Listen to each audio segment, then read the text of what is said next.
First year na namin pala dito sa Calgary nung March 1. Nag-daylight saving time nga pala dito kanina. So, kaninang 2 o'clock na nakita ko sa inyo yung ikayaki. Napakasarap.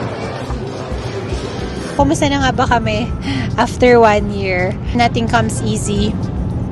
I-challenge ka niya talaga holistically. Pero give it a full year and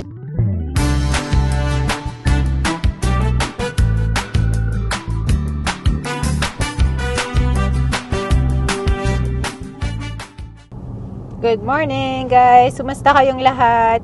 So, Sunday ngayon, actually nakalimutan namin na first year na namin pala dito sa Calgary nung March 1. Kasi, nagpa-check up si Ma'am pala nun.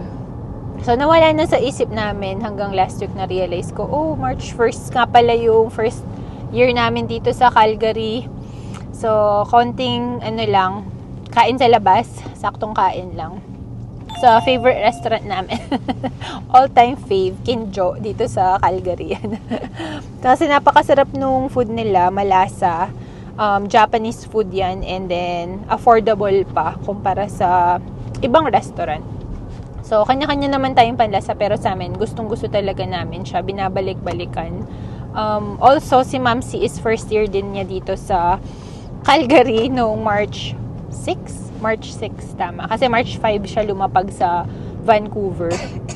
So, ayun, konting kain lang sa labas today. Sabi nga ni Kian, plus 6. Ngayon, dito, sa forecast is plus 10 at high, pero windy. So, nagiging mas malamig yung hangin pagka windy dito. So, punta lang kami ng Canadian Tire. Bibilan lang namin ng floaties si Kian. Yay! Floaties! Kasi mag-staycation kami sa weekend na darating. Wala pa kasi pupunta kami ng Dollarama. In the Holiday Inn. Holiday Inn? In the Holiday Inn. Kasi pupunta kami ng Dollarama, hindi pa pala nakalabas yung mga summer items nila. Bibilan nga namin sana siya dun ng floaties. Pero buti na lang sa Canadian Tire. May floaties na binebenta. Ito ngayon dito sa labas. Tunaw na ulit na naman ang snow. Pero bukas may forecast ng snow dito sa Calgary. Dapat magbabanff kami. Pero unfortunately mas snow. Kaya sabi namin dito na lang tayo sa city and magko-crane tayo mamaya.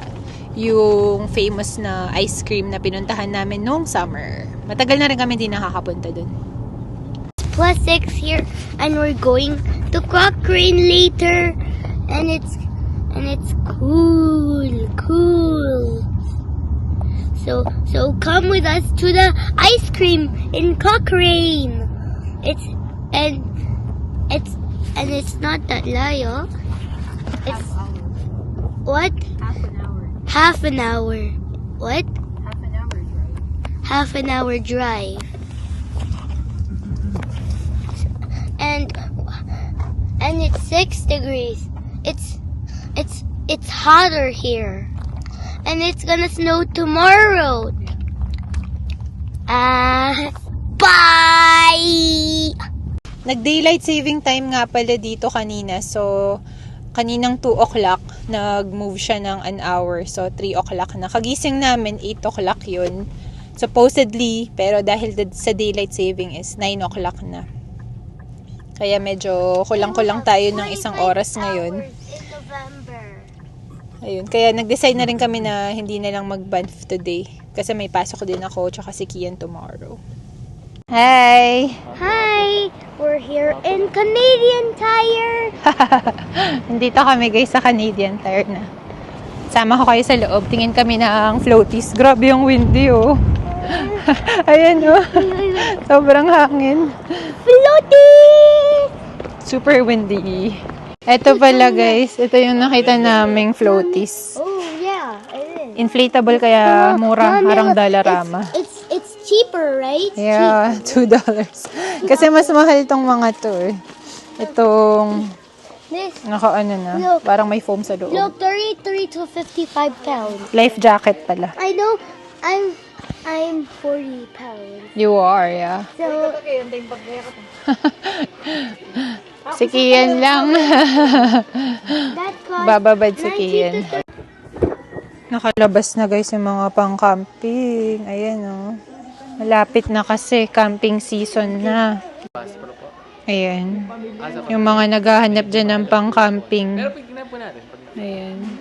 Yung may net po na parang kainan. Kian. Let's go! Dito na tayo guys sa Kenjo. Sobrang windy as in. Sobrang hangin.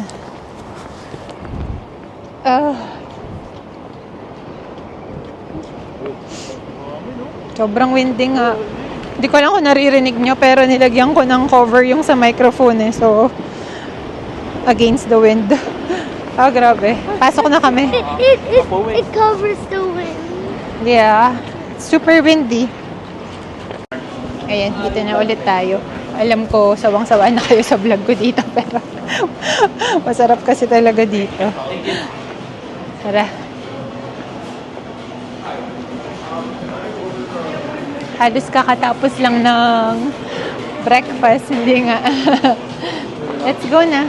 Bye! Mommy, Bye! Oo nga, ginagroup ata nila. Kian, step up, baby. Thank you.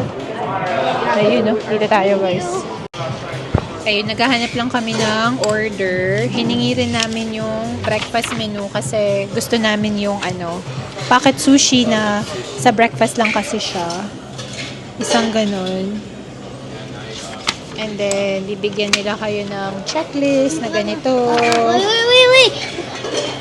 Menu!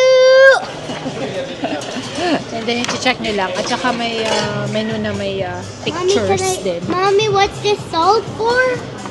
It's a seasoning. Seasoning for what? Mabili tayo For mamaya. food. Bili pa tayo. Oo. Unang dumating yung Wala ko ka mood ka niyan. Hindi ka na mapaitalala ng buong. Daddy, Daddy. It's a centipede. ano nga ba ito, Han ko? Golden Dragon. Golden Dragon. It's a centipede daw, sabi ni Kian. Ayan. Mukha kasing centipede. Centipede. Centipede. Gutom na ako. Una kasing dumating yung manok, pero hindi ako nag-order ng manok.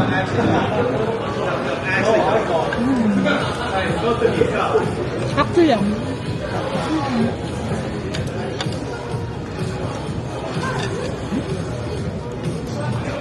Ano yung unagi sa taas, oh? Ako lang yun nasa taas. Then tempura yung gitna. Lab ko rin na. Kuha na kayo. Bili na tayo ramen natin. Daddy, look. Ako, takinom namin na ano. Dito na yung ramen, guys. Thank you. You also please have an extra. Thank you. Mako pang kiyatin. Hindi lang. Dad, look. Ito na yung ramen. Tayo kay Pangamon. Deluxe ramen. Sige. I'll give the egg mo. Gusto ni Kian yung egg. Yeah. Palit muna. Thank you. Walang pork no. Para sa kanya. Ayan na guys. Gutom na talaga. Oil. Oil. Sunday ka yun. Kaya Oh, Daddy. unti-unti dumadami ng tao. And 11 o'clock nag-start yung breakfast nila. Ay, yung lunch nila. Pero may breakfast pa. Hanggang 12 siguro. Sold.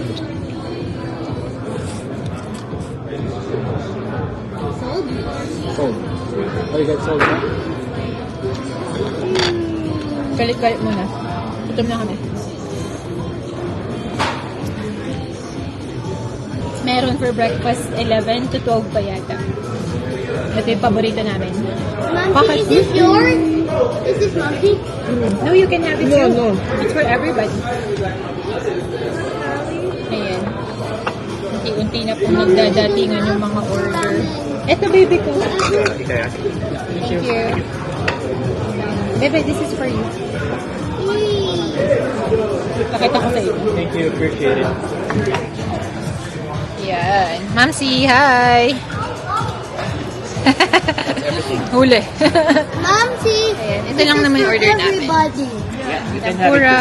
Ito yung hot California roll. And ikayaki. Ito. Masarap yan. Squid to. Pakita ko sa inyo yung ikayaki. Napakasarap. Walang sausawan. Ito. Bata tempura yun. Tempura yun. Yung matamis-tamis mo. Sakto yung pagkaluto nila ng squid. Hindi matigas. And hindi rin siya overcooked. Ito yung hot California roll. Paborito to ni Mama. Deep fried siya. Yung shrimp. Yung squid. Ayun, squid. Ayun yung ramen mo, baby, ha? Siguro kailangan i-straw mo niya yung soup. Okay. I-straw mo niya yung soup.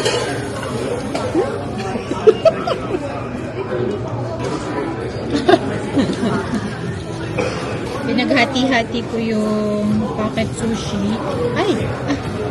Pagdusong ko din. Ito siya. Yung balat, tofu, skin. Napakasarap.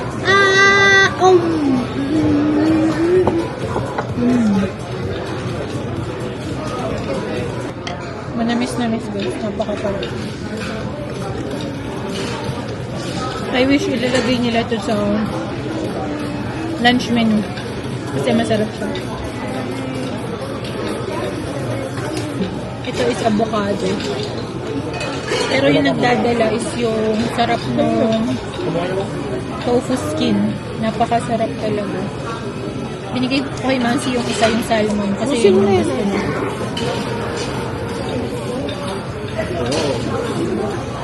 Ramen naman. Hindi na. Look at this. Don't buy out.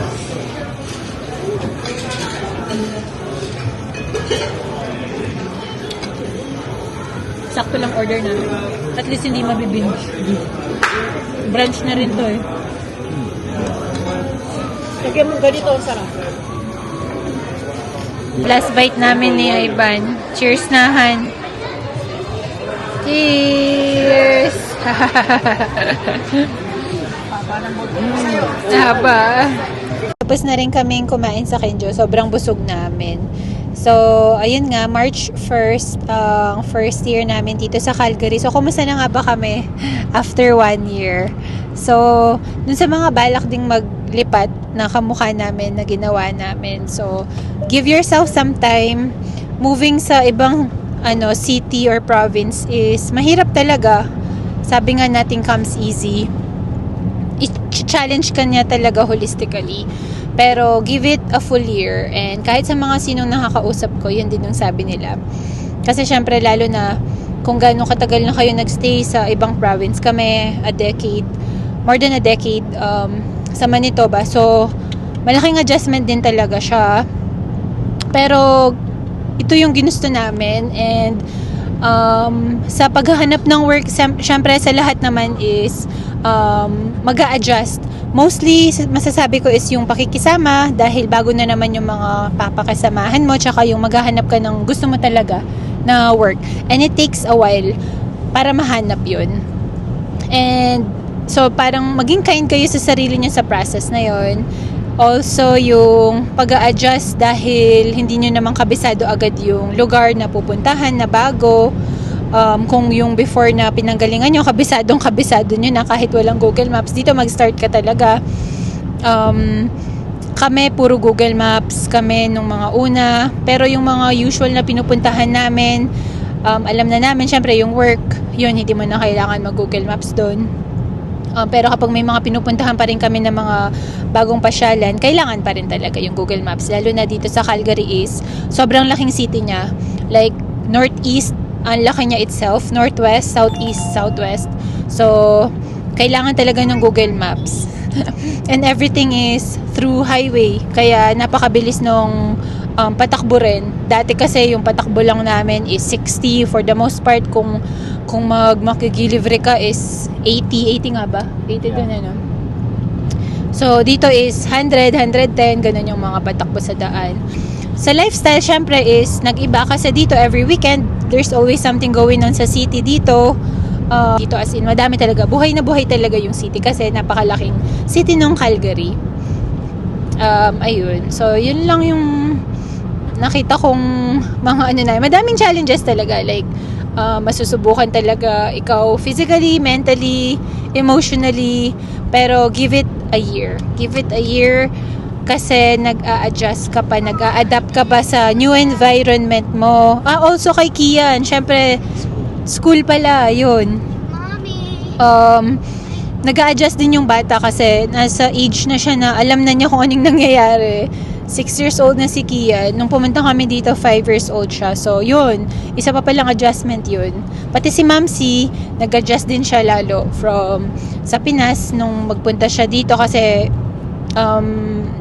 tinutulungan nga kami ni Mamsi kay Kian, pati yung pag-a-adjust namin dito kasi hindi din namin kaya na for the first couple months is kami lang, lalo na is shifting yung trabaho namin ni Ivan. Yung mga pagpaprocess pala ng mga papel, I think yung pinaka natagalan sa amin is yung pagkuha nung plate number kasi kailangan pa ng mga abstract at nung kung ano-ano, pagkuha ng mga bagong insurance sa mga sasakyan, pagkuha ng bagong ID, health card, ayan, yung mga ganung bagay is kahit na akala mo simple lang pero it takes some time. So, yun, just be kind to yourself kasi nakaka-exhaust din siya sometimes mentally.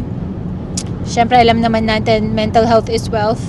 And on top ng pag-aasikaso mo kapag may anak ka sa family mo as a whole, so, kailangan talaga ng mental health break. Kailangan yung maglaboy din, magkakain sa labas kasi ang hirap din talaga. And, syempre dito kami, may friend naman kami dito, may kamag-anak kami pero nasa Edmonton. Pero kami lang talaga. So, yung makakapitan mo lang is kayo lang.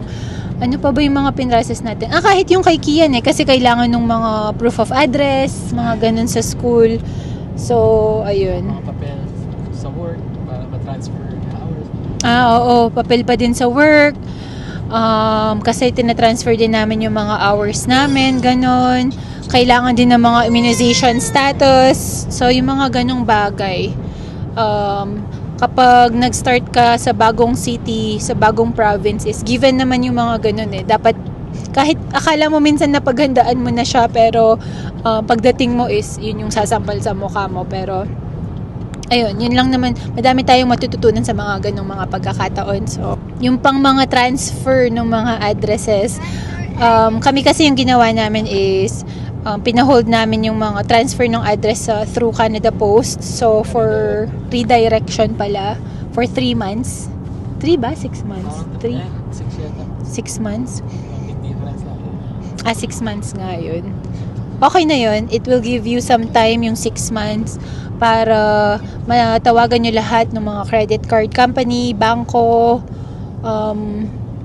at kung ano-ano pa na kailangang i-transfer ng addresses nyo. So, ayun. 1 year is like, yung first year namin dito, it was really a roller coaster ride. Hindi naman natin na-sugarcoat yung buhay, diba? Minsan kahit na ito yung akala mong gusto mong plano mo, pero naging zigzag siya. Pero as long as yung eye mo, yung goal mo, nakafocus ka lang is everything will be fine. Pero, ayun nga, mental health is what talaga. Minsan nakala mo, ito yung nangyayaring maganda sa buhay ng isang tao, pero behind the scenes, hindi nyo naman alam kung ano yung mga nangyayari. So, just be kind to everyone na namimit mo kasi hindi mo alam kung ano yung pinagdadaanan nila. So, ayun, sana may na-share kami sa inyo. Dito yan sa first year namin dito sa Calgary. Salamat sa pagsama sa amin sa vlog na ito and we'll see you on our next one. Bye! So, kung napapansin nyo is naka-sweater na lang kami ngayon. Si Ivan naka-windbreaker. So, plus 10 ngayon. Kung sa totoo lang, kung hindi lang talaga windy sa labas, sobrang ganda ng weather. Parang summer na dito or mga spring ganun or fall. Hindi na, tunaw na yung snow. Though may forecast tomorrow ng snow. Pero hindi naman ata sobrang dami. So be careful if it's heavy snow. You just need to stay home only. You only need to stay home if there's heavy snow. Can't go anywhere. there's gonna be snow tomorrow, 40%. And on March 13, 45% of snow. Addict to sa sa weather. At saka natutunaw kasi dito yung snow, yun yung maganda. I'm good. I like sweater weather. Like sweater You weather. like weather daw. Sweater weather. Sweater ba? Cause it's cold. So 30 minutes away. Malapit na kami actually, 10 minutes So na lang. wear your jackets to keep you warm. If it's windy, then you need your jackets all the time. Only in stores you could. Walang lamig-lamig. Susugod tayo sa ice creaman. Alam ko yung last punta namin dun, mga June pa yata, no, Hango? Maybe June Kita pala yung bundok or dito sa July. side. July. May naman clouds. Parang Cloudy. Snow kaya. Oo nga. Buti hindi talaga kami natuloy sa Banff kasi baka pinagsisihan namin at napakalamig dun. Kasi ngayon doon naman yung nag-snow. And then bukas dito naman. May snowfall warning. May snowfall warning. Pero foggy so baka natuloy. Tapos mga pala mga sa right side. Bears po. Pakita ko yung daan namin. Wala nang snow.